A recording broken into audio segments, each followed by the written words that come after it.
श्री परमात्मा। ओम श्री गुरुभ्यो नमः। ओम मातृशक्तये नमः।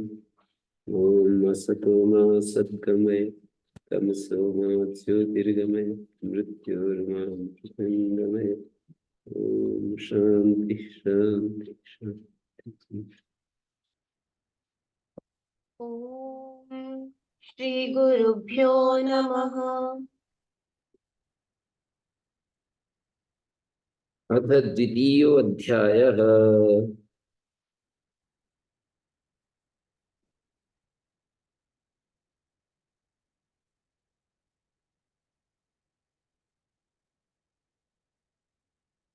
अथ निर्वचनम्। द्वितीयोऽध्याय प्रथमापाद। अथ निर्वचनम् निगृह्यवचनम् निर्वचनम् निष्कृष्य निष्कृष्य वचनम विगृह्य वचनम। विभजन का मतलब विग्रह करके वचन। नाम आख्यात उपसर्ग निपात का लक्षण। शास्त्र आरंभ का प्रयोजन है। शास्त्र आरंभ का प्रयोजन वेद वेदांग व्यूह का सप्रयोजन निरूपण। प्रकरण त्रय के विभाग के निघंटु समामनाय की रचना। 3 प्रकरण है ना, नैघंटुक प्रकरण, नैगम प्रकरण और दैवत प्रकरण। निरुक्त में 3 प्रकरण है, नैघंटुक प्रकरण, नैगम प्रकरण। नैघंटुक प्रकरण शुरू के 3 अध्याय, नैगम प्रकरण चौथा पांचवा छठा, दैवत प्रकरण अंत के 6 अध्याय। तो 3 प्रकरण जो हैं उनके विभाग से निघंटु समामनाय की रचना। प्रकरण त्रय विभाग के आधार पर निघंटु समामनाय, 5 अध्याय निघंटु समामनाय। समामनाय समामनातः, निघंटु को समामनाय कहते हैं। जैसे अक्षर समामनाय महाभाष्य में व्याकरण इसके प्रत्यार सूत्रों को अक्षर समामनाय कहते हैं, ऐसे इसको निघंटु समामनाय कहते हैं। गुरुजी पीछे जो निरुक्त का प्रयोजन बताया, शास्त्रार्थ प्रयोजन, उसमें व्याकरण की पूर्णता के साथ ये कहा कि स्वार्थ साधक निश्चय। तो इसमें स्वार्थ साधक क्या है? व्याकरण की पूर्णता और अपना जो निर्वचन करने का जो एक अलग वो है ना आयाम, उसका क्या आधार है इसमें निर्वचन? जैसे वहां पर तो एक आधार है व्याकरण में प्रकृति प्रत्यय, इस आधार पर यहाँ अर्थ है ना। अर्थ क्या है? अर्थ निर्वचन शास्त्र है ये। अर्थ का निर्वचन फिर शास्त्र से कैसे करते हैं? मतलब अगर किसी शब्द के संदर्भ में देखें, वाक्य का मीनिंग क्या है? इसलिए तो मना करेंगे ना आगे, नैकम नैक शब्दम निर्ब्रूयात प्रकरण सहित निर्ब्रूयात, आगे कहेंगे इसी में। नैक शब्दम निर्ब्रूयात, एक शब्द का निर्वचन ना करें, प्रकरण सहित, प्रकरण में देख लेंगे ना कि आगे पीछे क्या चल रहा है। तो ये स्वार्थ साधक इसमें क्या है? पूरे वाक्य का अर्थ तय करते हैं। निर्वचन किसका कर रहे हैं? पद का या वाक्य का? नहीं, पद का कर रहे हैं, पर वाक्य में जो पद है उसका कर रहे हैं, अकेले किसी पद का नहीं करते हैं। कोई भी एक शब्द आपको उठा करके दे दिया कि इसका क्या अर्थ है जी, तो यूं कहेंगे ऐसे मत करो, वहां जहां से इस वाक्य पद को उठाया है वहां पर इसका देखो आगे पीछे क्या प्रकरण चल रहा है, उसके आधार पर फिर इसका। तो निरुक्त का काम है उस पूरे वाक्य को देख करके और उसमें से इस पद का अर्थ बताना। हाँ, वो वाक्य के सामान्य अर्थ को देखते हैं, ऐसे नहीं। वो तो जैसे मैंने बता दिया कि समास विग्रह में क्या करते हैं, एक सामान्य आइडिया लेते हैं ना कि कौन सा अर्थ सूटेबल है यहाँ पर इस प्रकरण में। मानी समास जो है जब हम करते हैं तो उस संदर्भ में, उस कॉन्टेक्स्ट में कौन सा अर्थ सूटेबल है, कौन सा अर्थ ज्यादा जमता है। ऐसे ही कृत प्रत्यु में भी, तद्धित प्रत्यु में भी, बल्कि यूं कहेंगे कि तद्धित प्रत्यु में तस्सेदम है, कहीं तत्र जाता है, कहीं तत्र भवा है, कहीं तस्यापत्यम है, कहीं तस्य समूह है, तो उनमें कौन सा अर्थ यहाँ पर शूट करता है प्रकरण में। मानी कभी कभी हमें तस्सेदम करना पड़ता है, कभी कभी तत्र भवा करना पड़ता है, कभी कभी तत्र जाता दिखाना पड़ता है, कभी तस्य समूह दिखाना पड़ता है। तो कौन सा अर्थ सूटेबल है वो वो तो व्याकरण की पूर्णता के अर्थ में आएगा। हाँ, आप वो तो व्याकरण के अर्थ पहले फिक्स कर दे रहे हैं कि ये अर्थ है और उसमें से ये अर्थ। हम्म हाँ, तो प्रकरण तो सब जगह ही नियामक है ना। शब्दों के अर्थों को जानने के लिए प्रकरण, महर्षि दयान ने भी इस बात को अच्छे से समझ लिया, और इसलिए प्रथम समोल्लास में इस बात को मतलब बड़े जोर दे करके कहा कि अग्नि, वायु, सूर्य इत्यादि सब भौतिक पदार्थों के भी वाचक हैं और परमेश्वर के भी वाचक है, पर प्रकरण के अनुसार देखना पड़ेगा। इस बात को बहुत ही मतलब उजागर करके और तो स्पष्ट। निरुक्त का जो निर्वचन है वो अर्थ आधारित है, प्रकृति प्रत्यय आधारित नहीं। हम्म ऐसा हाँ, अर्थ आधारित है, और उस अर्थ के आधार पर प्रकृति प्रत्यय तो ढूंढते ही हैं, पर उसमें परिवर्तन यदि अपेक्षित है तो वो कर लिया जाएगा। जैसे व्याकरण में भी कहीं हन धातु है, पर वध उसको आदेश करके दिखा दिया, हनोवध लिंगी। प्रकृति या धातु नहीं होगी तो नई कल्पना कर लेंगे। ये भी तो संभावना मुझे लगता है निरुक्त में खुला ही रख रहे हैं। हाँ, नहीं वो तो प्रकृति की कल्पना क्या, वो जो मूल प्रकृतियां हैं ना जो प्रचलित है, क्योंकि हम बताते हैं तो उसमें कुछ मूल तो रखना ही पड़ता है, उस मूल में फिर आदेश कर देंगे। धातु की कल्पना इस तरह से तो व्याकरण में भी नहीं करते, निरुक्त में भी नहीं करते। उसको आदेश करके कुछ बेस मान लिया, कुछ आधार मान लिया, उसके आगे फिर आदेश करके दिखा देते हैं कि इसकी जगह ये आ गया, अर्थात इसी अर्थ में इस शब्द का भी प्रयोग होता है। व्याकरण में थोड़ा सा अलग होता है, उसमें तो थोड़ा नियम बांध रखा है कि यहीं पर कैसे, पर इसमें खुला है, कुछ भी हो, मतलब अर्थ को देखकर शब्दों को बनाना है कैसे भी चाहे।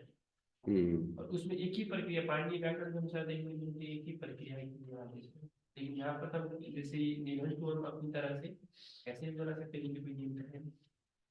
मतलब अर्थ यदि संगत है, प्रकरणगत, प्रकरणगत अर्थ संगत है ना। अर्थ तो संगत हो जाएगा, मुझे धातु में दूसरा लेके अनिवार्य।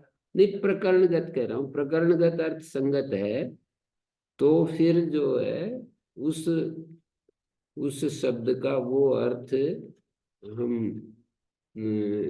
एक शब्द की जगह दूसरा शब्द आदेश करके या उसमें कुछ परिवर्तन करके, निरुक्त तो यही है ना।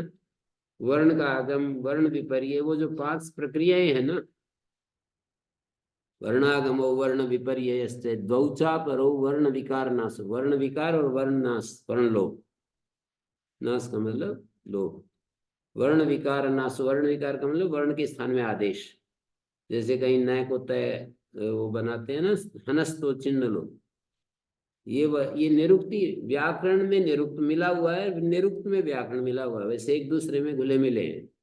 जैसे जब हम कहते हैं हनस्तो चिन्ह लो तो ये निरुक्त आ गया, न के स्थान में तय आदेश हो जाता है, घातक बनाते हैं, है की जगह घ हो जाता है, ये निरुक्त आ गया। प्रशोदरादीन यथोपदिष्टम निरुक्ति है, साफ बिल्कुल एकदम प्योर निरुक्त है। जैसे व्याकरण का सूत्र है ना, प्रशोदरादीन यथोपदिष्टम, प्योर निरुक्त है, वहां कहते भी हैं। यही श्लोक जो उद्धरण किया जाता है निरुक्त शास्त्र में, इसी श्लोक को प्रशोदरादीन यथोपदिष्टम पर उद्धृत कर रखा है काशिका में। वर्णागमो वर्ण विपर्ययस्य द्वौचा परो वर्ण विकार नाशो धातोस्तदर्थातिशयेन योगा तदुच्यते पंचविधम निरुक्तम। 5 प्रकार का निरुक्त है। धातोस्तदर्थातिशयेन योगा, प्रचलित अर्थ से अन्य अर्थ के साथ धातु का योग, अनेक अर्थों भी धातु भवंती, इस सिद्धांत ये निरुक्त ही आ गए फिर। तो गुरु जी इसका क्रम तो फिर ये समझ में आ रहा हमको कि प्रकरण के आधार पर हम किसी पद का एक अर्थ तय करते हैं, क्या अनुमान करते हैं, फिर उसके मूल में किसी क्रिया को करते हैं, फिर उस क्रिया के कॉरस्पॉन्डिंग जो सबसे नजदीकी धातु हमको समझ में आएगी वो लेंगे। सीधी वो ना मिले तो उसके जो सबसे नजदीक अर्थ देने वाली पॉसिबल धातु हो वो ले, फिर उसमें जो भी प्रत्यय चाहिए होगा वो करके पॉसिबल, और जो भी परिवर्तन, और फिर परिवर्तन की परिकल्पना। इतना क्रम मोटा मोटा निर्वचन का समझ में आता।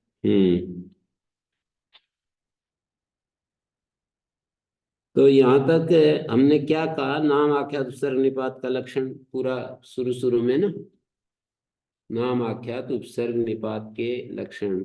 नाम का लक्षण क्या है? सत्व प्रधानानि नामानि। आख्यात का लक्षण क्या है? भाव प्रधानम आख्यातम। उपसर्ग का क्या लक्षण? उपसर्ग का लक्षण तो अलग से, क्रिया के द्योतक, द्योतक और वाचक, द्योतक भी और वाचक भी। शाकटायन के साथ द्योतक और शाकटायन के एक वाक्य था ना वहां पर कि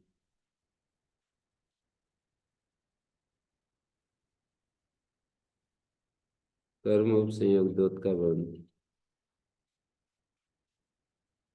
नाम आख्यातयस्तु न निर्बद्ध उपसर्गार्थान निराहुति शाक्टायन। नाम आख्यातयस्तु कर्मोपसंयोग द्योत का बंधि उच्चा वच्चा पदार्था भवन्ति इति गार्ग्य।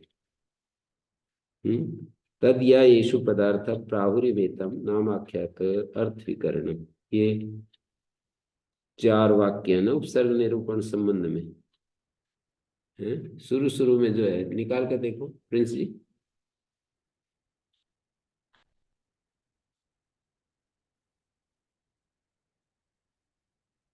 उपसर्ग निरूपण में ना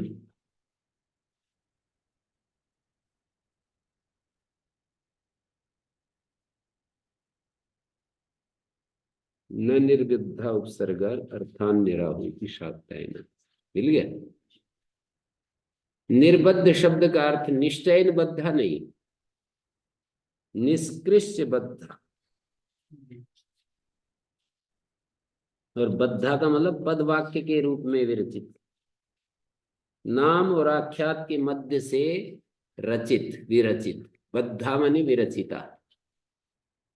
निर्बद्धा का अर्थ किसी ने ऐसा भी किया होगा मुझे लगता है। ये तो शब्द है उनके अर्थ करने की प्रक्रिया। उपसर्ग जो है निर्बद्ध होकर के, निर्निश्चय से बद्ध होकर के अर्थ को कहें। अर्थान निराहु निश्चय नाहु न आहु इति शाक्तायन। उल्टा चला जाएगा तो उससे आगे वाले वाक्य से भिन्न अर्थ हो जाएगा। मतलब यदि निर्बद्धा का अर्थ निश्चयन बद्धा करें ना, तो आगे जो कहा है उच्चा वच्चा पदार्थ भवन्ति इति गार्ग्या, उससे भिन्न होना चाहिए ना शाक्तायन का मत। यदि हम यूं कहें कि निश्चयन बद्धा अर्थान निराहु, ऐसा अर्थ है इस वाक्य का, तो अगला जो वाक्य आ रहा है उच्चा वच्चा पदार्थ भवन्ति इति गार्ग्या, उससे ये मतलब उल्टा हो जाएगा। वहां तो कह रहे हैं कि गार्ग ये कहता है कि इन उपसर्गों के अनेक अर्थ होते हैं, तो यहाँ पर उल्टा हो जाएगा ना। क्या अर्थ हो जाएगा? अर्थ यहाँ पर क्या होगा? निश्चयन बद्धा उपसर्गार्थान न निराहु किंतु स्वतंत्र एवं अर्थान निराहु, ऐसा अर्थावती निकलेगी ना। निश्चय पूर्वक धातु के साथ जुड़ करके अर्थों को नहीं कहते बल्कि स्वतंत्र रूप से कहते हैं। तो ऐसा तो फिर वही अर्थ आ गया ना गार्ग्य का भी। निश्चय रूप से बद्ध होकर के उपसर्ग अर्थों को नहीं कहते हैं, अर्थापति जाएगी, बल्कि स्वतंत्र रूप से अर्थों को कहते हैं। ये बात तो आगे गार्गी कह रहा है, तो उससे अलग होना चाहिए ना ये इसका शाक्तायन का मत। तो अलग नहीं हो पाएगा। मतलब मैं ये कह रहा था कि यदि हम निश्चयन बद्धा अर्थ करते हैं, निर्बद्धा शब्द का अर्थ निश्चय रूप से बंधे हुए, किनके साथ बंधे हुए? धातुओं के साथ। धातुओं के साथ उपसर्ग बंद करके अर्थ को नहीं कहते बल्कि स्वतंत्र रूप से कहते हैं। और यही तो गार्ग्य कह रहा है। तो इन दोनों में भेद होने के लिए कुछ न कुछ फर्क होना चाहिए इन वाक्यों में। तो निर्बद्धा का अर्थ हो गया निष्कृष्य बद्धा। बद्धा मानी विरचिता, स्वतंत्र रूप से पद वाक्य के रूप में विरचित होते हुए, स्वतंत्र रूप से। बद्धा शब्द का अर्थ विशेष अर्थ निकालना पड़ेगा। नाम आख्याताभ्याम, नाम और आख्यात से मध्य से बद्धा, पद वाक्य रूप से विरचित होते हुए नाम आख्यात से अलग हुए उपसर्ग अर्थान स्वतंत्र अर्थों को नहीं कहते। मतलब उनसे अलग कर देंगे ना तो अर्थों को नहीं कहते, बल्कि संबद्ध होकर के ही अर्थों को कहते। अर्थों को कहने में उनसे बद्ध होकर के अर्थों को कहते हैं, अलग करके अर्थों को नहीं कहते। यदि इनको हम अलग कर दिया, पदवाक्य से अलग कर दिया, तो अलग कर दिया तो अर्थों को नहीं कहेंगे। निष्कृष्य बद्धा विरचिता, निष्कृष्य माने, निष्कृष्य माने नाम आख्यात के मध्य से अलग निकाल दिया इनको और फिर इनका प्रयोग किया, तो अर्थ को नहीं कहेंगे। तो क्या कैसे कहेंगे? नाम आख्यात के साथ संबद्ध करके ही अर्थ को कह पाएंगे। ये शाक्तायन का मत है। नाम आख्यात, वही शाक्तायन अगले वाक्य में स्पष्ट करता है कि नाम आख्यात स्तु कर्मोपसंयोग द्योत का भवन्ति। नाम और आख्यात के अर्थ का अर्थ के साथ संयोग होने पर उस अर्थ के द्योतक होते हैं। इस पंक्ति का अर्थ समझ में है? नाम आख्यात के, कर्म कहते हैं अर्थ को, नाम और आख्यात के अर्थ के साथ उपसंयोग होने पर उस अर्थ के द्योतक होते हैं। ये बीच में कुछ अध्ययन करना पड़ रहा है उसको जोड़ने के लिए। कर्मोपसंयोग द्योतक का माने अर्थ के संयोग होने पर उस अर्थ के द्योतक होते हैं। नाम आख्यात के अर्थ का अर्थ के साथ संयोग होने पर, नाम और आख्यात के अर्थ के साथ संयोग होने पर, उपसंयोग संयोग एक ही चीज है। नाम और आख्यात के अर्थ के साथ संयोग होने पर उस अर्थ के द्योतक होते हैं। नाम आख्यात स्तु कर्मोपसंयोग द्योतक का भवन्ति। कर्म के साथ उपसंयोग होने पर उस अर्थ के द्योतक होते हैं। उच्चा उच्चा पदार्थ भवन्ति इति गार्ग्य। अब ये दो पंक्तियों में गार्ग्य का मत दिया है कि अनेक अर्थ होते हैं। तद्या येषु पदार्थ, जो इन उपसर्गों में पदार्थ है, पदार्थ का मतलब अनेक प्रकार का जो अर्थ है ना, राहुरी में तम, उस पदार्थ को ये कहते हैं नाम आख्यात और अर्थ विकरणम। नाम और आख्यात में जो अर्थ का विकरण है, विक्रिया है, परिवर्तन है, उसको कहते हैं नाम आख्यात और अर्थ विकरणम। अर्थ विकरणम, अर्थ विक्रियाम, अर्थ परिवर्तनम, तस्माद अर्थवंत उपसर्ग। इस प्रकार उपसर्ग अर्थवान है, गार्ग्य मत है अर्थवान है। आगे दिखाए हैं बहुत सारे अर्थ इनके। तो ये निरूपण हो गया और शास्त्र आरंभ का प्रयोजन हो गया। ये शास्त्र क्यों आरंभ करते हैं? वेद वेदांग व्यूह का सब प्रयोजन निरूपण हो गया। वेद वेदांग रचा कैसे गया? साक्षात के धर्माणा ऋषव बभू ते असाक्षात्कृत धर्मभ्य मंत्रान संप्रादु। असाक्षात्कृत धर्माओं के लिए मंत्र बोले, मंत्रान संप्रादु। असाक्षात्कृत धर्मभ्य मंत्रान। इस वाक्य का कुछ लोग अर्थ अलग करते हैं। महर्षि दयानंद ने सही अर्थ किया है बिल्कुल। कुछ लोग यूं कह देते हैं कि उपदेशाय ग्लायन तो अवरे, उपदेश के लिए ग्लानि कर रहे थे तो जो सुनने वाले थे उन्होंने वेद वेदांग बनाए। यही इसमें लिखा हुआ है। इसमें तो यही लिखा हुआ है। उपदेशाय ग्लायन तो अवरे, बिल्म ग्रहणाय, स्पष्टता से ग्रहण करने के लिए वेद वेदांगों को रचा। उपदेशाय ग्लायन तो अवरे अभुवन, मतलब ये महर्षि दयानंद का अर्थ ऐसा है कि जो दूसरे थे उपदेश श्रवण करने में ग्लानि अनुभव करने लगे। ये तो पकड़ में ही नहीं आ रहा हमारे को ना। उन्होंने देखा कि ये जो दूसरे लोग हैं सुनने वाले, उपदेश के लिए ग्लानि अनुभव कर रहे हैं। तो इस बात को मन में रख करके उन्होंने वेद वेदांगों को मंत्र के व्याख्या के रूप में, वेद वेदांग क्या है? मंत्रों के व्याख्यान रूप में। तो वो सबको ऋषि कहना पड़ेगा जिन्होंने व्याख्या करी। ऋषि है, पता नहीं। ऋषि हैं, बता रहा हूँ। मतलब उनको भी फिर साक्षात्कृत धर्माना में गिनना पड़ेगा। हाँ, साक्षात्कृत धर्म ही है वो। उन्हीं ने तो किए हैं ये, जो किए हैं। जैसे पाणिनि है, साक्षात्कृत धर्म ही तो मानेंगे उसको। मुझे पतंजलि नहीं, हम बता रहे। जो पता नहीं है उसको हम बता देंगे।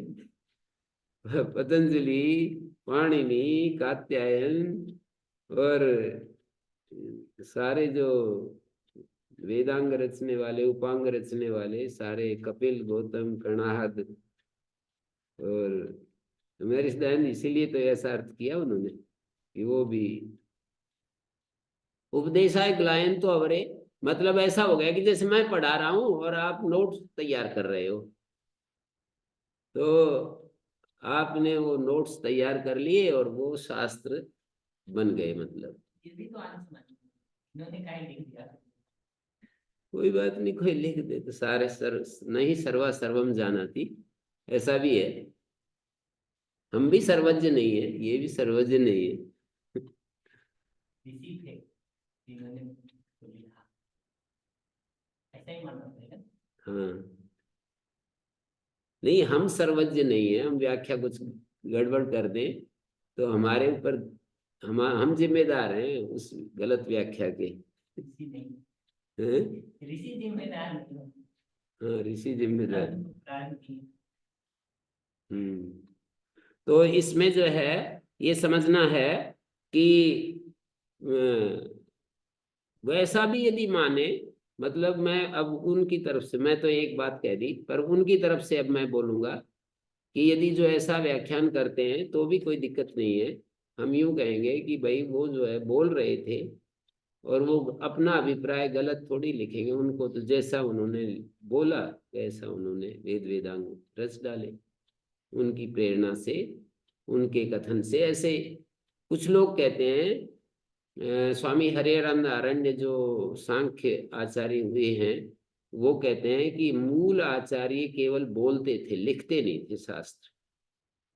जैसे सांख्य के कपिल आचार्य को बोले, वो केवल बोले, उन्होंने पंचशिख आदि को केवल बात कही उन्होंने अपनी, फिर उत्तरवर्ती आचार्यों ने उसका लिपिबद्ध किया उनको।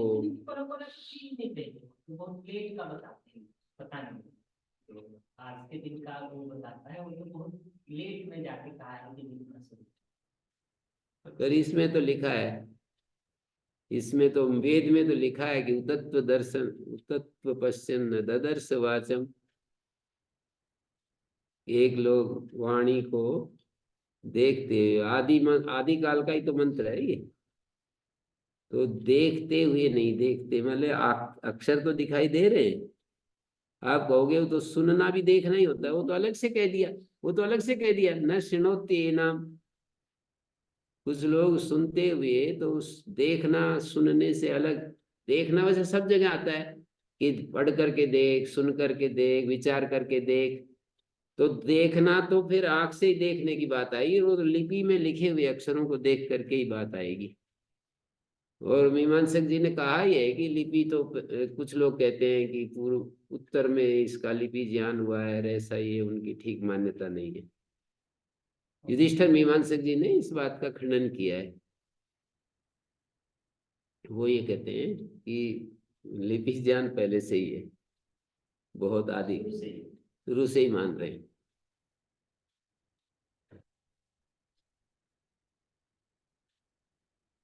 तो बात इतनी थी कि वेद वेदांग व्यूह सब प्रयोजन। मैं ये कह रहा था कि यदि हम ऐसा भी माने कि उपदेशाय ग्लायन तो अवरे, माने जो उपदेश के लिए ग्लायनी कर रहे थे उन्होंने वेद वेदांग, वेद शब्द का अर्थ अलग लेना पड़ेगा। जो वेद के व्याख्या ग्रंथ हैं उनको वेद कह रहे हैं।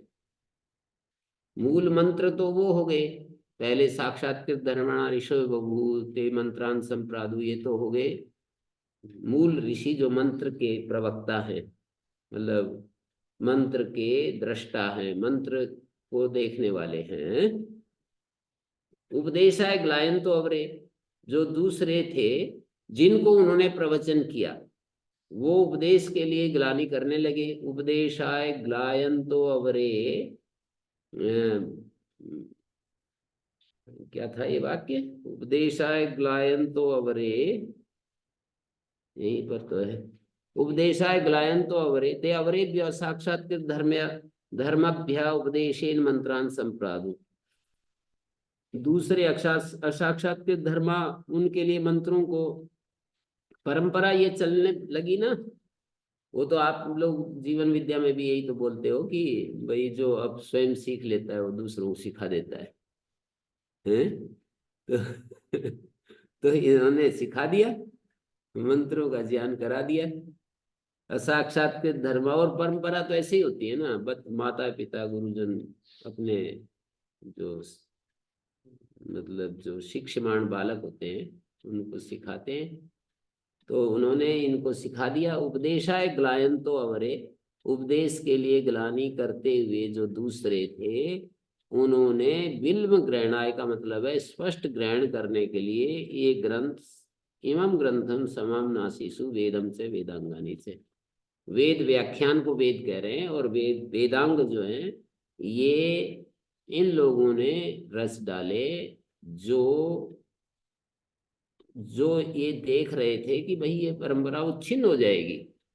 ये जो अभी आज हम जो सीख रहे हैं ना, ये ठीक है, हमने तो समझ लिया, पर हम फिर आगे बताएंगे आगे बताएंगे, ये परंपरा ही उच्छिन्न हो जाएगी, टूट जाएगी। तो ऐसा विचार करके उन्होंने ये सब व्यवस्थित कर दिया। तो निरुक्त भी यास्क से बहुत पहले लिखा गया हो। निरुक्त चल ही रहे थे, निरुक्त तो इसमें बहुत सारे आचार्यों के नाम आते हैं, बहुत सारे आचार्यों के नाम आते हैं। किसी अनादि कालीन किसी को ढूंढना पड़ेगा जिसको लिखा होगा पहली बार। किसी की इच्छा है तो जरूर ढूंढे।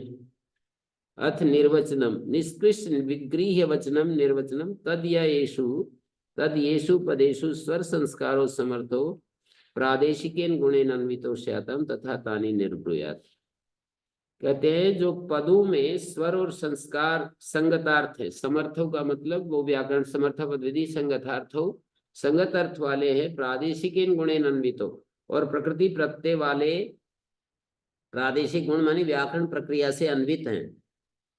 प्रादेशिक गुण का मतलब प्रदेशाविधायिना धातु रूपेण गुणेन अन्वितो स्यात्। प्रदेश का मतलब धातु, प्रदेशाविधायी धातु रूप जो गुण है उसके साथ संबद्ध हैं उनके अर्थ। तानि तथा ब्रूयात यथा लक्षणम निर्ब्रूयात, उनको वैसा ही निर्वचन कर ले। दो प्रकार के साथ शब्द हैं, एक समर्थ स्वर संस्कार और दूसरे असमर्थ स्वर संस्कार। दो तरह के शब्द है ना। संगतार्थ जिनमें क्रियार्थ संगत हो रहा है और जहाँ क्रियार्थ संगत नहीं हो रहा, साफ साफ मिल नहीं रहा है, स्पष्ट रूप से पता नहीं चल रहा है, उन्हीं को व्युत्पन्न अव्युत्पन्न भी कह देते हैं। तो जो व्युत्पन्न शब्द है वहां तो वैसे निर्वचन कर लें, वहां कोई दिक्कत नहीं है। पर जो अव्युत्पन्न दिखाई देते हैं और उनमें हमें पता नहीं चलता है कि इनमें प्रकृति प्रत्यय क्या है, व्याकरण प्रक्रिया से उनका भी निर्वचन, मतलब उनको क्या करें तो उसको यहाँ पर आगे बता रहे हैं। व्याकरण प्रक्रिया से अन्वित नहीं है, धातु प्रत्यय साफ साफ दिखाई नहीं दे रहा है, तो फिर क्या करें वो आगे दिखा रहे हैं।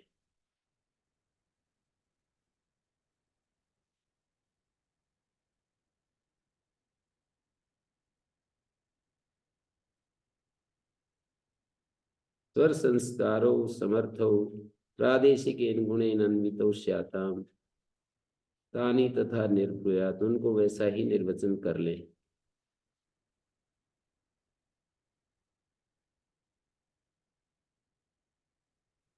अथ अनन्विते अर्थे अप्रादेशिके विकारे, अब ये आ गया ना जो आप बार बार पूछ रहे थे। अनन्वित अर्थ है, अप्रादेशिक धातु प्रत्यय हमें पता नहीं चल रहा है। अर्थ नित्या परीक्षित केनचित वृत्ति सामान्य, अर्थ नित्य है जिसका अर्थ पर केंद्रित होकर के केनचित वृत्ति सामान्य, किसी वृत्ति सामान्य को लेकर, क्रिया गुण सामान्य को लेकर के उनका निर्वचन कर लेना चाहिए।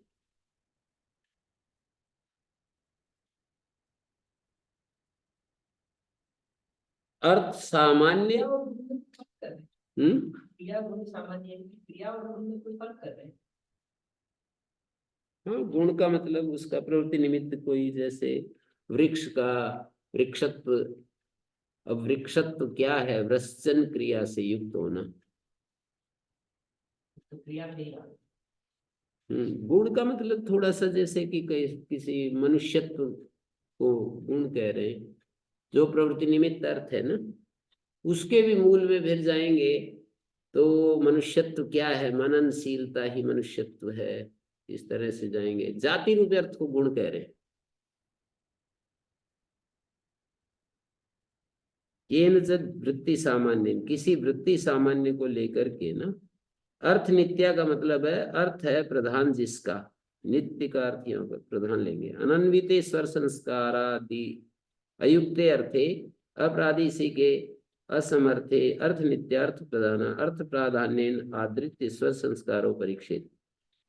अर्थ की प्रधानता को लेकर के स्वर संस्कार का परीक्षा करें। किंचित अर्थ वृत्ति सामान्य, किंचित वृत्ति सामान्य, अर्थ वृत्ति की समानता को लेकर के। मानी व्याकरण प्रक्रिया से वो शब्द सिद्ध न हो रहा हो तो अर्थ नित्य अर्थ को मुख्यता देकर, अर्थ नित्य शब्द का अर्थ को, अर्थ नित्य है जिसका, ऐसा होकर परीक्षा करने वाला जो व्यक्ति है उसका विशेषण अर्थ नित्य। अर्थ है नित्य जिसका, केनचित वृत्ति सामान्य, किसी भी वृत्ति क्रिया की समानता से या गुण की समानता से, किसी जात्यर्थ की समानता से परीक्षा कर ले, निर्वचन कर ले। अमुक शब्द में किस धातु का साम्य है, ये विचार मतलब उस निर्वचन करते समय ध्यान में ले आए कि किस क्रिया की समानता है। यहाँ पर अर्थ ही प्रधान है, शब्द गुण है। मूलतः है यहाँ पर बात ये आई कि शब्द का जो अर्थ है ना वो प्रधान होता है, शब्द विशेषण मात्र है।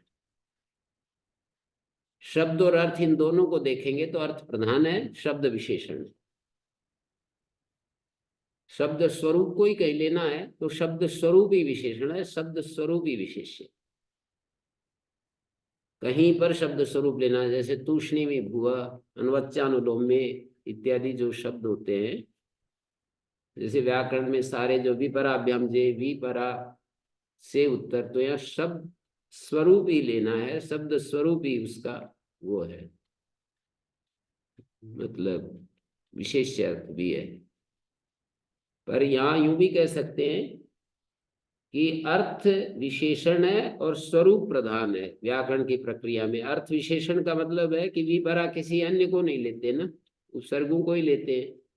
तो विपरा जो जिनको हम शास्त्र में कहीं पर उपसर्ग के रूप में देखा है वो विपरा, ऐसा नहीं कि कोई भी विपरा ले लिया। परा परा जयति सेना, यहाँ नहीं होता आत्मनेपद, क्योंकि परा जो है सेना का विशेषण है, परा उत्कृष्ट अर्थ में है, उपसर्ग नहीं है यहाँ पर।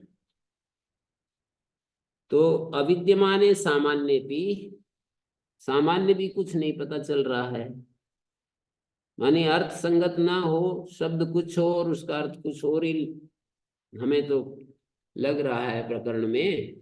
तो फिर तो अप्रादेशिक विकारे केंचित वृत्ति सामान्य, किसी वृत्ति की, किसी वर्तन, किसी व्यवहार की, किसी क्रिया की समानता से, क्रिया गुण सामान्य से परीक्षा कर ले। अविद्यमान सामान्य, वो सामान्य भी विद्यमान नहीं है तो क्या करे? तो बोले अक्षर वर्ण सामान्यात निर्ब्रूयात, न तो न निर्ब्रूयात न संस्कारम आद्रियेत विषयवत्यो ही वृत्तयो भवन्ति यथार्थम विभक्ति सन्नमयेत। कहते हैं विद्यमान सामान्य भी अक्षर वर्ण सामान्यात निर्ब्रूयात, अक्षर और वर्ण की समानता से निर्वचन कर ले। न तो न निर्ब्रूयात, पर ऐसा ना करे कि निर्वचन ही ना करे। अक्षर वर्ण की समानता माने स्वर, अक्षर का मतलब स्वर और वर्ण का मतलब व्यंजन। अक्षर स्वर और वर्ण माने व्यंजन, स्वर और व्यंजन की समानता के आधार पर निर्वचन कर ले। नत्वे निर्ब्रूयात, ये ना हो कि निर्वचन करे ही, निर्वचन तो अवश्य करना चाहिए।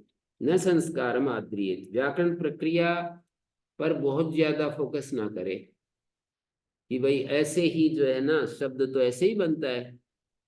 न संस्कारम आद्रियेत, संस्कार का मतलब व्याकरण के प्रकृति प्रत्यय पर बहुत ज्यादा केंद्रित हो जाएंगे तो फिर बात नहीं बनेगी। अक्षर वर्ण की समानता किससे देखते? मतलब कोई वो आगे दिखाएंगे, अपने आप दिखाएंगे।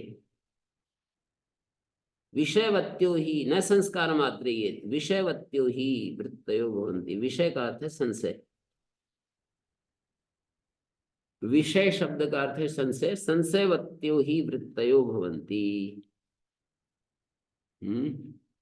जो वृत्तियां हैं, शब्दों के अर्थों में जो प्रयोग है ना, वो विषयवत्या संदिग्ध होती, बहुत संदिग्ध होती। इसलिए यथार्थम विभक्ति सन्नमये, जैसा अर्थ वहां पर संगत हो वैसा विभक्ति सन्नमये, विभक्ति का अदल बदल कर ले। विभक्ति रवि यथार्थम एव, यथार्थ जैसे वही है ना व्यत्यय बहुलम। व्याकरण में जैसे विभक्तियों का व्यत्यय होता है, विभक्ति सुनाई देती है, चतुर्थी और अर्थ निकल रहा है द्वितीय, तो कहते हैं अर्थ के अनुसार विभक्तियों को हम परिवर्तन कर सकते हैं। व्याकरण में जैसे व्यत्यय बहुलम सूत्र है ना, सुप्तिंग उपग्रह लिंग नराणाम का ललत स्वर कर्तृंगाम से व्यत्यम इच्छन्ति शास्त्र कृदेशाम सोपच सिद्ध्यति बाहुल्येन। तो उसी बात को इन्होंने थोड़ा ध्यान दिला दिया। यथार्थम विभक्ति सन्नमयेत, सन्नमयेत मानी विपरीतमयेत, बदल ले। विषयवत्यो ही वृत्तयो भवन्ति, वृत्तियां शब्दों के अर्थों में जो वृत्तियां हैं, प्रयोग हैं, वो विषयवत संदेह युक्त होता है।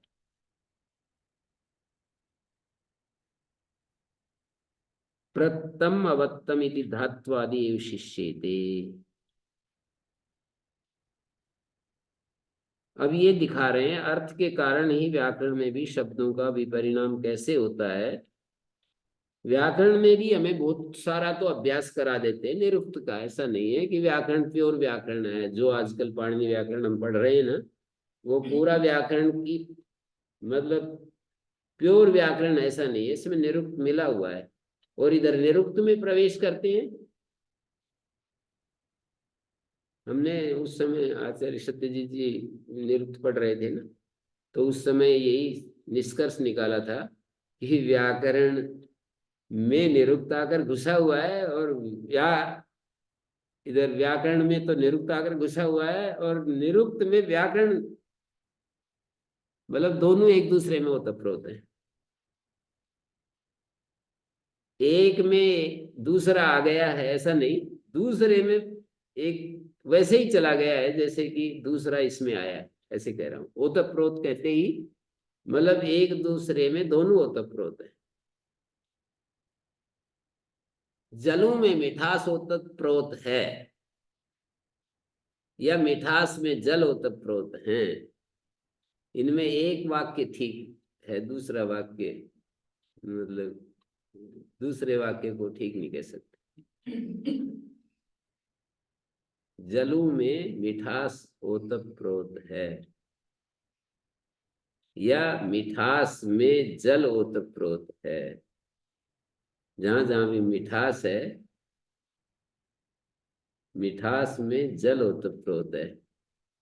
एक वो है,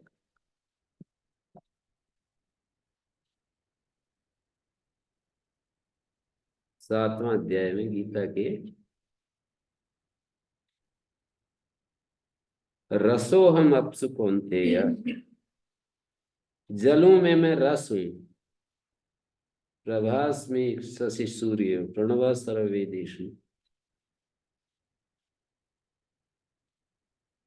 मुझ में सब कुछ प्रोत है, सूत्र में जैसे मणिगण होते हैं।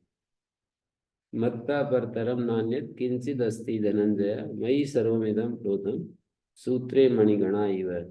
मुझ में सब कुछ प्रोत है, पिरोया हुआ है। सूत्र में जैसे मणिगण होते हैं, तो रसो हम अपसु कौनते या, जलों में मैं रस हूं, अर्थात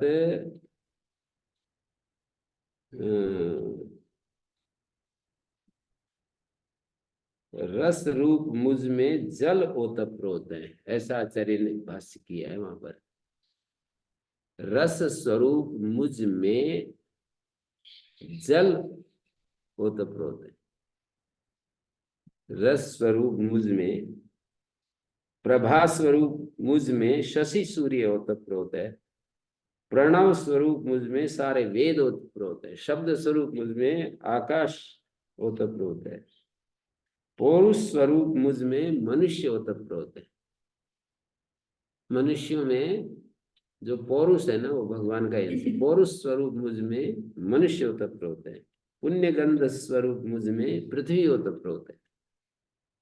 मतलब सप्तम्यंत को प्रोत दिखाया है और प्रथमांत को आधार बताया है और सप्तम्यंत को वो बताया है, आधे स्थान में रखा है। सामान्य में विशेष और प्रोत है, ऐसा बना के रखना चाहिए शुरू से आखिर। मतलब ये जो मनुष्य को विशेष रूप में देख रहे हैं और उसको सामान्य में। तो सारे उदाहरणों में सामान्य प्रतीति तो ये हो रही है कि आधार जो होता है सप्तम्यंत होता है, आधार सप्तम्यंत होता है और आधे प्रथमांत होता है। लेकिन अर्थ करते समय उन्होंने कहा कि इसका तात्पर्य यह है कि रसो हम अपसु कौनते या, रस स्वरूप मुझ में जल ओतप्रोत है। दोनों चॉइस है।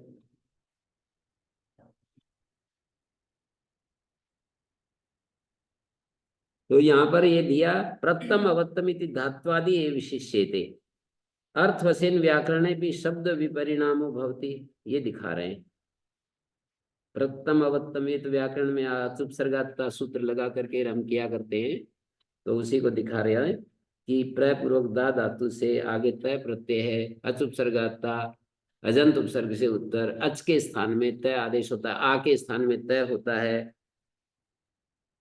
तो यहाँ पर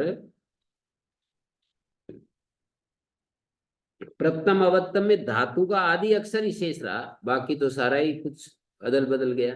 और मुझे ये पाणिनीय व्याकरण से इसको थोड़ी देख सकते हैं, अब तो इसको पाणिनि के पूर्व के व्याकरण से देखना चाहिए कि प्रथम और अवत्तम कैसे बनता है। पाणिनि के पूर्व के व्याकरण से देखना चाहिए ना, प्रथम और अवत्तम कैसे बनता है। नहीं, वो थोड़ा समझने में सुविधा है ना, पाणिनि ने कह रखा है उपसर्गाता।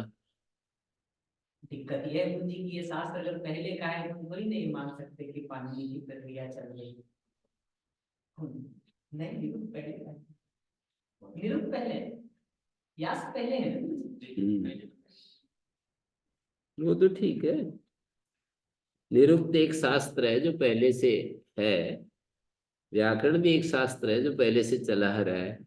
शास्त्र में एक बात है गुरुजी, पूरा का पूरा सूत्र ही ज्यादातर हो जाना ये तो बिल्कुल दूसरी बात है। अगर वो है जो फिर पाणिनि का कंट्रीब्यूशन और कम होगा, मैं तो सिर्फ इतना बात कहूंगा। प्रत्यय में कुछ थोड़ी बातें हम आपकी मदद कर रहे हैं, जैसे आगे फिर समझ में आए समझ लो। अपनी थोड़ी सी अपनी आहुति लगा रहे हैं, आगे तो आप स्वतंत्र स्वाधीन स्वतंत्र करता है सब कुछ, सर्वतंत्र स्वतंत्र ही। मैं तो समझना चाह रहा हूँ कि ये प्रथम मतलब क्या पाणिनि भी पहले भी ऐसे ही बना रहे थे। वो बता रहा हूँ, उसमें जो आगे फिर ठीक जचे वैसा जचा लो हैं। दूसरी भी हो सकती है। हाँ, और भी कुछ हो सकती है ना। वहां पर कहा है ना व्याकरण प्रक्रिया जो है अस धातु से, जैसे आपिशली व्याकरण में स धातु से अस्तिस्त संति बनाया, पाणिनि ने अस से बना दिया। प्रक्रिया तो अलग अलग हो जाती है, शब्द ही मुख्य रूप से है सही। वाक्य मुख्य रूप से तो वाक्य। तो जैसे प्रत्यय में प्रपूर्वक दा धातु से निष्ठा सूत्र में कृता प्रत्यय करके और अचुपसर्गाता आकार के तकार झरोझरी सवर्ण से लोप करके प्रथम बना दिया, खरीचे से दै को तय कर दिया। तो इस तरह से प्रादि समास और स्वाद्युत्पत्ति करके प्रथम रूप सिद्ध हो गया। अवत्तम में दो अवखंडनीय धातु है, उसी तरह से आदेश उपदेशतियों को आकर दिया और अवदात बन गया, दा के आ को तय कर दिया, दा तय को खरीचे से तय कर दिया, अचुप सर्गाता खरीचे आदि करके। तो इन्होंने ये दिखाया प्रथम अवत्तम धात्वादि एवं शिष्येते। प्रथम अवत्तम उदाहरणों में दा धातु है, दो अवखंडनीय धातु है, उसका धातु का आदि जो दकार मात्र शेष रहता है उसको भी खरीचे तय हो गया, तो धातु का आदि अक्षर मात्र शेष रहता है, और दूसरे आ को जो तय हुआ था वो लोप हो गया, तो धातु का आदि अक्षर मात्र शेष बचा। समझ में आ रहा है? दा आ तय, मतलब दा तय, द के आ को तय हो गया, उसका जरूर जरूर श्रवण लोप हो जाएगा, तो केवल धातु आदि अक्षर तो बचा। प्रथम धातु का आदि अक्षर जो द था वही शेष बचा, द को तय हो गया है ये अलग बात है, फिर बचा तो वही है ना। प्रथम जो आ को तय किया था वो लोप हो गया, तो ये दिखाया है धात्वादि विशिष्यते। अथापि अस्ते निवृत्ति स्थानेषु आदि लोपो भवति। स्ते संति जैसे निवृत्ति स्थान का मतलब किंगत प्रत्यय में, यास की उसको निवृत्ति स्थान कहते हैं, पाणिनि ने उसको किंगत नाम दे दिया है। किंगत प्रत्यय में आकार का लोप होता है, तो अस्ते ही निवृत्ति स्थानेषु, निवृत्ति स्थान कौन से हैं? किंगत प्रत्यय है ना जो, वहां अस के आकार का लोप हो गया। आदि लोपो भवति स्ते संति, स्नेसर लोपा पाणिनि ने ऐसा सूत्र बना रखा है। आदि लोपो भवति मानी आय का लोप हो जाता है। अथापि अंत लोपो भवति, जैसे गम आगे त्वा है, गत्वा अनुदात्तोपदेश स्वनति तेनो इत्यादि नाम अनुनासिक लोपो जली किंगति। पाणिनि व्याकरण यदि ना पढ़ा हुआ हो व्यक्ति, तब इसको थोड़ी दिक्कत होती है समझने में, क्या कह रहे हैं, क्या कुछ हो रहा है। व्याकरण पढ़े हुए व्यक्ति को तो बहुत ही जल्दी जल्दी आगे सरक जाता है ना, कि गम धातु के मैं का वर्ण लोप हो गया, अनुदात्तोपदेश स्वनति तेनो इत्यादि नाम। अथापि उपधोलोपो भवति जगमतुर जगमु उपधालोप, पाणिनि ने गम जनखन गशाम लोपा किंगत्यन की उपधालोप होता है, ऐसा दिखा दिया ना, वही दिखा रहे हैं। अथापि उपधा विकारो भवति, राजा में राजन शब्द था, सर्वनाम स्थाने चा संबुद्ध उपधा को दीर्घ हो गया, राजन का राजा बन गया, दंडिन का दंडी बन गया, शौच सूत्र है, इन अनपुषार्य नाम शौच है। अथापि वर्ण लोपो भवति तत्वायामी ब्रह्मणा वंदमानस्तदा शास्ते यजमानो हविर्भि, मंत्र है, तो तत्वायामी में यहाँ पर याचामी की जगह च लोप कर दिया, छांदस लोप हो गया, चकार का लोप। याचामी की जगह यामी बोल दिया। तत्वा याचामी, तुमसे मैं मांगता हूं, वंदना करता हुआ, याचामी की जगह यामी हो गया, तत्वा यामी वंदमाना, वंदना करता हुआ तुमसे मैं मांग रहा हूं कुछ है, मेरी मांग को पूरा कर दो। तो यहाँ क्या हुआ जी? वर्ण लोप हो गया, वर्ण लोप हो गया। तत्र एवं सति एक प्रकारेण सिद्धायाम अर्थ सिद्धौ अनु, अरे कहां से चला गया? यहाँ पर यदि अर्थ धातु के होने का अर्थ कहेंगे तो या धातु से सिद्ध हो सकता है। यामी अर्थ वो करना पड़ेगा, अनेक अर्थ धातु बनती, या का याचन अर्थ। यदि हम या धातु से बनाए तो बन तो गया यामी, तो अर्थ के लिए हमें ये कहना पड़ेगा कि या धातु यहाँ पर याचना अर्थ में है, या याच धातु से बनाए तो कहना पड़ेगा च का लोप हो रहा है। अथापि द्विवर्ण लोप स्त्रीच इति, दो वर्णों का भी लोप हो जाता है। जैसे त्रिच है, त्रिच तीसरा रिच है, ऐसा विग्रह। त्रिरिच शब्द में रिचि त्रे संप्रसारणात् उत्तर पदादि लोपस्य, ऐसा एक वार्तिक भी है, त्रे संप्रसारणम उत्तर पदादि लोपस्य। त्रि देखिए 3 आगे रिच है, 3 रिच है और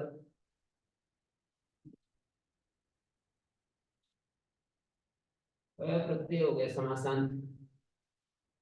इस री का लोप कर दिया, 3 को समशान कर दिया, रे को समशान करेंगे तो, और ये ई यहाँ लिखेंगे तो, और इन दोनों को 3 उत्तर पद का लोप, क्या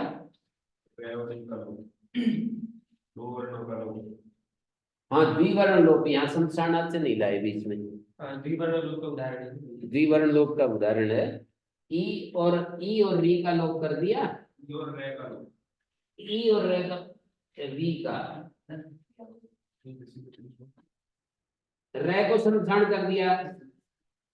व्याकरण प्रक्रिया में तो इस री को समशानार्थ से पूर्व इन्होंने दिखाया कि द्विवर्ण लोप कर दिया, ई का लोप कर दिया, री का लोप कर दिया। जी ये उल्टा कह रहे हैं, त्रि के ही ई और र दोनों का लोप कर दो और समशान जरूरत नहीं है, री सीधा टर्म में छूट जाएगा।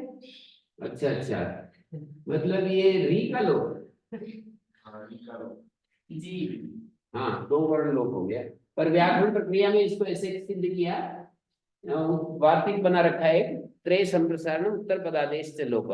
वैसे उस तरह से भी कर सकते हैं कि जैसे आपने कहा कि ऐसे भी कर सकते हैं।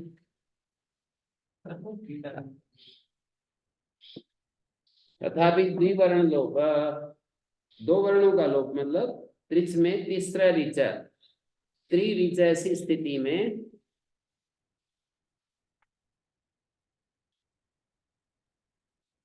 रिवर्ण एक देशो रेफो हल्त्वेन क्रियते, री का एक देश रेफ वह भी हल माना जाता है। तथापि आदि विपर्यय भवति, आदि विपर्यय जैसे द्युत दीप्तो धातु है, उसको आदि विपर्यय हो गया, क्या हुआ, द्युत के द को जय हो गया, उ को गुण हो गया, द्यो ज्योति बन गया, ज्योति हन इंसा गत्यो तस्य घना, भिदिर विदारणे तस्य बिंदु, भिदिर विदारणे का बिंदु बन गया, भट भृतौ का बाट्य बन गया। तो आदि विपर्य का मतलब आदि वर्ण का विपर्य बदलाव, आदि अक्षर का बदलाव। द्युत धातु से द्योति, हन धातु से घना, है को घय हो गया, हो हंतेरण नेशु या हकार को घय हो जाता है, और भय को वय हो गया, बिंदु में उस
तो इन्होंने ये दिखाया, अथापि आद्यंत विपर्य, आदि और अंत का परिवर्तन, जैसे स्तोक शब्द है, स्तुतिर क्षरणे धातु का स्तोक बनाया, सृज विसर्गे का रज्जु, कस विकसने का सिकता, कृति छेदने से तरकु। तो आदि का अंत में और अंत को आदि में बिठा दिया। आद्यंत विपर्य तो ऐसे ही बोलेंगे ना कि स्तुतिर्क्षरणे धातु है, तो हमें रूप बनाना है स्तोक। आदि और अंत के अक्षर विपर्य करेंगे तो स्तोक बन जाएगा। स्तुतिर, स्तोक, स्तोक। सिज विसर्गे से रज्जु माने सर्ज बनेगा, तो र स की जगह और र की जगह स ले आए, फिर जलाम जस जसी आदि करके स को जय हो जाएगा तालल में। स्तोष्टु ऐसे रेखा करके बताएंगे।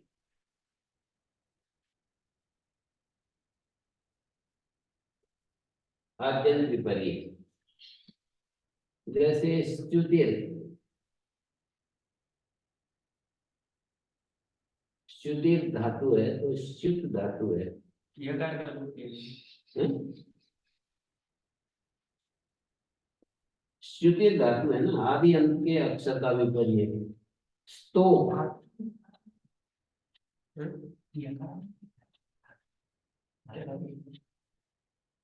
आद्यंत विपर्य स्तोक बनाना है। यकार का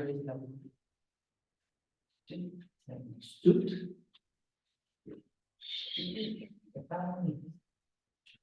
स्तोक, इसमें धातु में यकार नहीं है जो दिया हुआ है। ऐसा धातु दिया है, ऐसा मेरी पुस्तक में कैसे पाणिनि में स्तुत धातु नहीं है, ये वाली है, तो फिर लोग लोग कर लेंगे यकार का।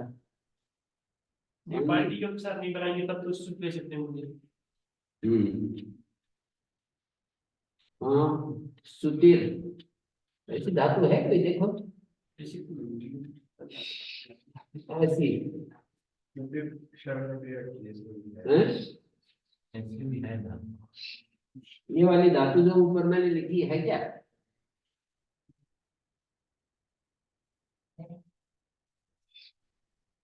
नहीं अर्थ में लिखा है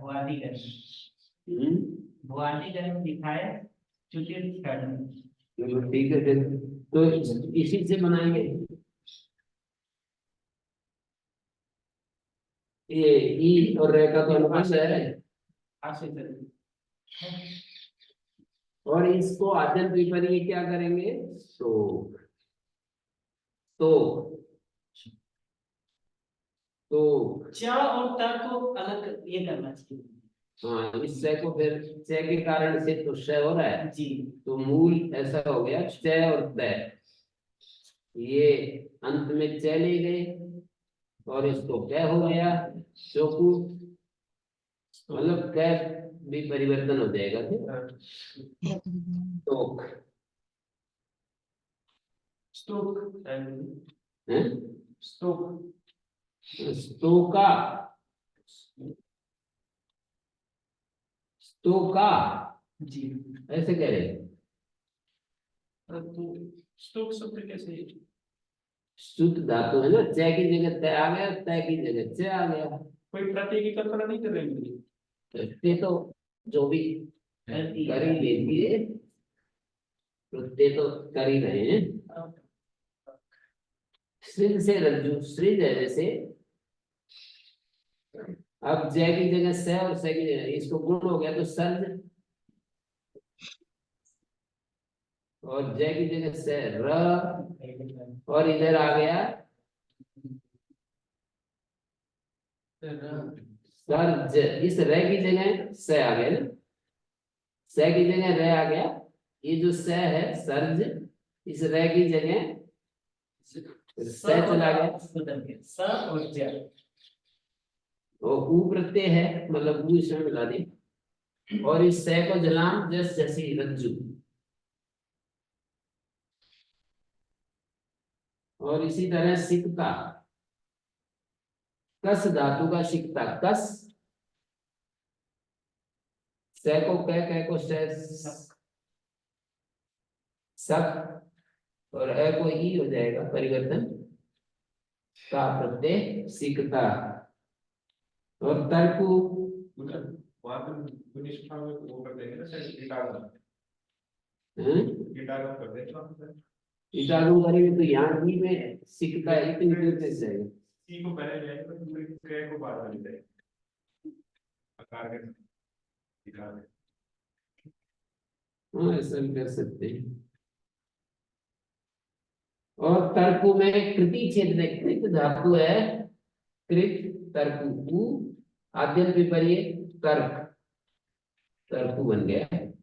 तय की जगह तय, तय की जगह तय। सिंह हिंस धातु से भी बनाते हैं, शायद ये उदाहरण होता है।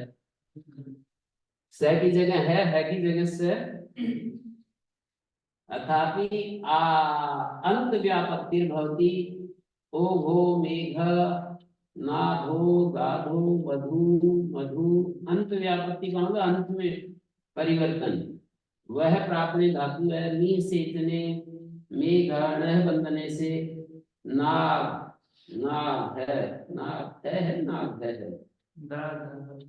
ओघ है, मेघ है, नाग है, गाग गाग है, नदी गाग है, नदी दोनों में धकार है।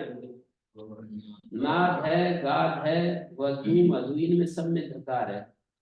तो नाग है में तो है को नह बंधने धातु से अंत व्यापत्ति का मतलब है को ध हो गया है, नवोधा जैसे व्याकरण में बन रहा है। और है को ध हो गया, मीह धातु को मेघ, गाहु धातु के है को ध हो गया, और वह प्रापणे है को ध हो गया। वधु, वधु जो है को ध हो गया। गाहु विलोड़ने गाध है, गाध जो है वो गहरा, गाहु विलोड़न। और मद तृप्तो से मधु बन गया, मद तृप्तो द को ध हो गया। अथापि वर्णोपजना आस्थत, जैसे वर्णोपजन का मतलब आगम, उपजन आगम को कहते हैं।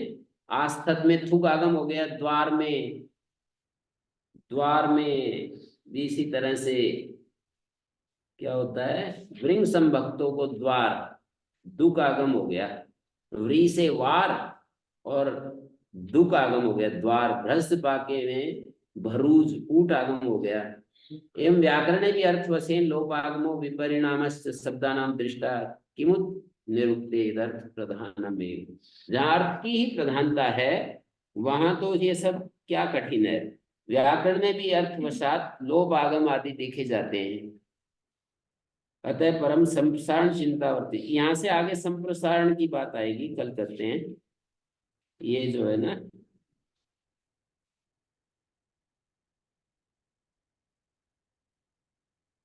ओम शांति शांति शांति।